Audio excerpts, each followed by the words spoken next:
یہ حج کران تھا، نبی پاک صلی اللہ تعالیٰ علیہ وآلہ وسلم کے ساتھ اس طرح لوگ امڑ کے آئے، جہاں جہاں سے لوگ تھے مسلمان وہ سارے جمع ہوئے حضور کے ساتھ اللہ کی بارگاہ میں حاضر ہونے کے لیے۔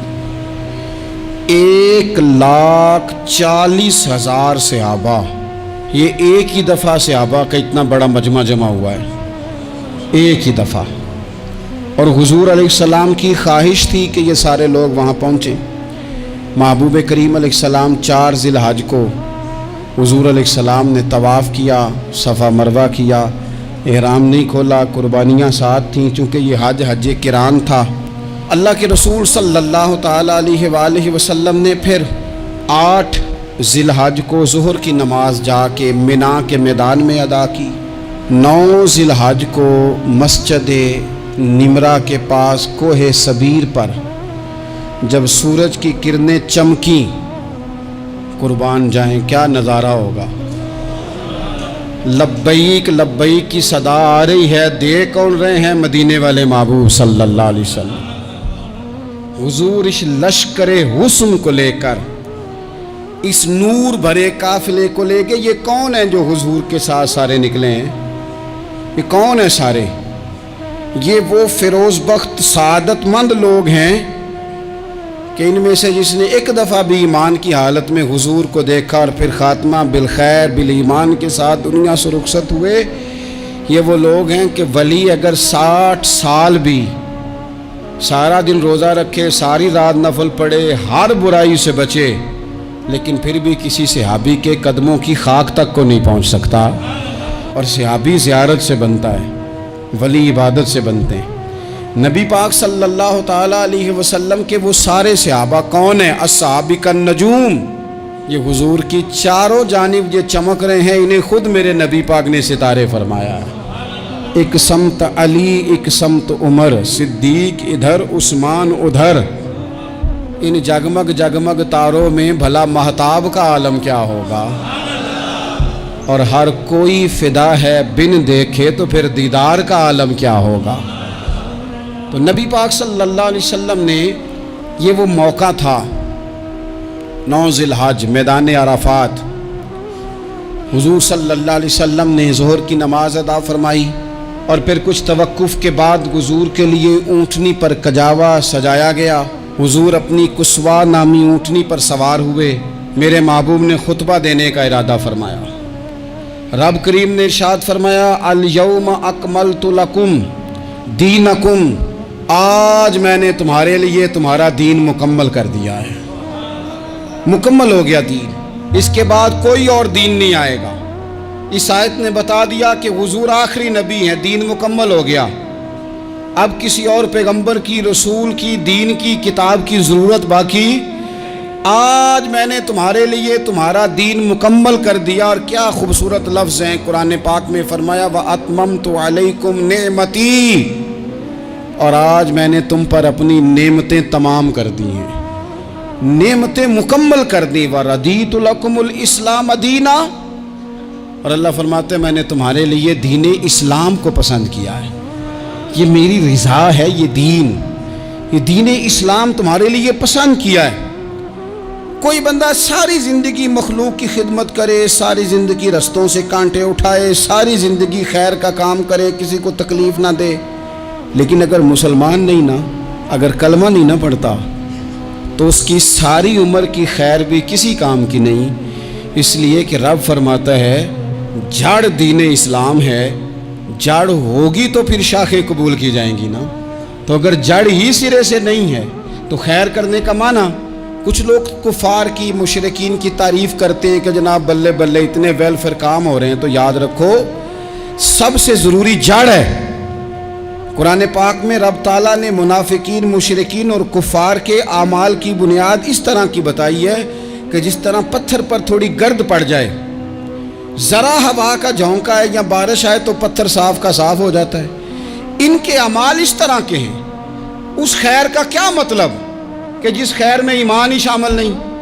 جب تک بندہ مومن نہ ہو اس کا کوئی عمل بھی اللہ کی بارگاہ میں قابل قبول نہیں ہوتا۔ یہ آیت نازل ہو گئی، فرمایا دین مکمل ہو گیا۔ او میرے بھائیو،